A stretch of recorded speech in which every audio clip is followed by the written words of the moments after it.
mainstream media just doesn't get progressives, and nothing makes that clearer than the way AOC has been reported on, especially when it comes to the dues that she's supposed to pay to the DCCC. Now, the DCCC notoriously is led by Sherry Bustos. They've been clear in saying that they will not support any Democratic candidate who is challenging a Democratic incumbent in primary elections. And so remember, AOC primaried an incumbent Democrat and won. So the DCCC stance is very much against people like Representative Alexandria Ocasio-Cortez. So with that said, recently Fox News reported on a story that was not a news story. It was actually originally reported by the Intercept, Ida Chavez to be specific. But here's the headline: Scoop, AOC withholding $250,000 in dues from the Democratic Party in protest and building her own grassroots fundraising for progressives instead. Ida Chavez, again, a reporter at the Intercept, responded by saying, "What part of this is a scoop? We reported this in September." I love it. Yeah, but on the internet, does that count? I know, right? It's God, incredible. the media's terrible. It's incredible. So check out the Intercept. Months in advance they had it. All sorts of wonderful reporting. But now let's fill in the blanks and talk about how much of a boss AOC is when it comes to this story. Representative Alexandria Ocasio-Cortez has already topped the fundraising charts in her short time in Congress, but the liberal darling won't donate a cent of her millions to Democrats' House campaign organization, a position that has rankled some of her colleagues. This is the framing by Fox News. Don't I want to be clear about that. I know it's weird. She's actually not a liberal darling. I mean, liberals can't stand her. Progressives love her. Yeah, progressive darling. Don't say that either. Yeah. So let me give you more. An anonymous Democratic source spoke to Fox News and gave them this quote: "Deadbeat Cortez should pay her bills. She's always whining about people paying their fair share, and here she is leaving her friends with the bill." No, this is what? This is so infuriating. Deadbeat Cortez. But this is the type of Democrat that we rail against on this show, right? Because she doesn't owe DCCC anything. They have come out against her aggressively. They tried to stop her from having a career. 100%, right? And so why would she fundraise on their behalf? That's gross. Wouldn't it make more sense for her to have her own fundraising arm to help progressives who want to run for Congress? I think that makes a lot more sense, and that's actually what she's doing. So more from the Fox News report. Their gripe is that Ocasio-Cortez hasn't given any money to the DCCC, the party arm with the sole job of electing Democrats to the House. I love how their sole job is to elect. How about the voters get to elect Democrats to the House? Yeah, and it's very, technically I guess they're trying to get people elected to the House. We will disagree very much on the way they go about doing that. And you can't simply state that as if, and thus they know all that is best in life.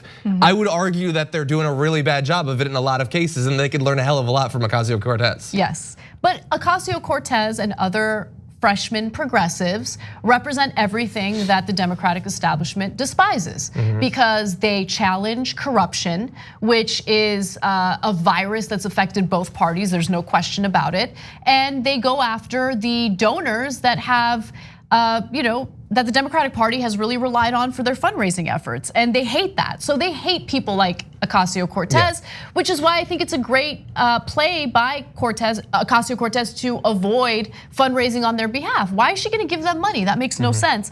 And so here is AOC's response: "I give quite a bit to fellow Dems. We've fundraised over $300,000 for others, more than my dues, with over 50% going to swing seats. DCCC made clear that they will blacklist any org that helps progressive candidates like me. I can choose not to fund that kind of exclusion." And thank God that she is doing that. She's amazing. It would be such a betrayal if she got in and then was suddenly like, yeah, I'm gonna sign up for the same sort of protection racket that the guy I beat did. And imagine if she did it, and Ilhan Omar, Rashida Tlaib, all of them. They were just like, yeah, it was way harder to get elected thanks to groups like the DCCC, but now I want to be protected too, so I'm gonna help make them even stronger. That would be the ultimate betrayal. And let's be honest, that is what I feel a lot of candidates end up doing, Yeah. right? They'll run these inspiring campaigns and they'll sell themselves as these progressive firebrands. Then they get elected and they will kneel to Democratic leadership and to the DCCC. She also said via Twitter, just real quick, I want to read this. I'm also not the only one. Expanding a House majority is critical, which is why I regularly and happily fundraise sizable amounts for fellow members. I also believe that a Democratic majority should be transformative, which is why I give strategically. Seems fair, no? I totally agree. I think that's very smart. Now, she does have her own PAC. It's known as the Courage to Change PAC, and that's how she raises money. When community leaders, activists, and working class candidates try to run for office, organizations like DCCC discourage them. These potential progressive leaders are asked, can you raise $300,000 from your friends and family? If not, don't bother trying. Jeez. That's what the website says. So I love this. I think that this is a smart move, and it really does communicate to her voters that she is not going to be pressured into conforming to the Democratic Party, that she's gonna continue fighting for them. And more importantly, she's gonna fight to get other progressives reelected or elected into Congress. And that's so important. Yeah, because she understands that we do need to be worried about the quantity of members that are elected from the Democratic Party, but also the quality, that matters too. And I think one of the things, the undercurrents is sort of hiding in this story is that supposedly their great frustration is that she's raising all this money, but they're not getting it. I think that they would like to get the money. But I think their bigger frustration is that she's able to raise the money in the first place. Oh yeah. I think all of them were thinking, okay, you beat our guy, you got one over on us, but we're gonna corrupt you. We're going to you're gonna come in and you're gonna start to learn how to play ball the way we want it to be played. And she has refused to do that. God, I love and the that's defiance. What's so frustrating. I know, I love it. I love it. I love that defiance. Because understand the pressure to conform, understand the pressure to give them what they want. And it's so hard to stand tall and say no. At the risk of potentially losing committee assignments and access and all of this stuff. And she has been willing to do that since even before the day that she was sworn in. And real quick, just one other factoid for this story that I think is important to share. You mentioned that they can't stand how good she is at fundraising. She's real good at fundraising. Yeah? Yes, and remember, she's not some corrupt politician that's taking like money from shady industries, corporations, things like that. She's very much in favor of drawing attention to corruption in politics, so she raises money from small dollar donors. With that said, Ocasio-Cortez's sizable cash haul, $1.97 million in the fourth quarter, just one quarter of 2019, and over $5.3 million for the entire year, is one of the largest revealed so far among members of Congress. Get it. In her first year, and that's more than a number of people running on the national stage for the presidential nomination. Imagine what she'll raise when she too is running on that same stage. So there's all sorts of rumors about what her political ambitions are. I mean, you can speculate, we can have fun with that. Will. But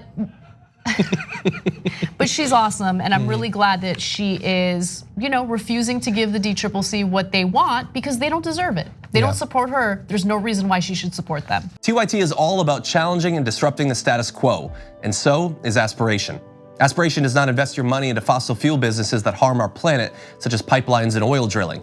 Instead, you'll be able to fight climate change with tools like AIM, the Aspiration Impact Measurement, and Planet Protection.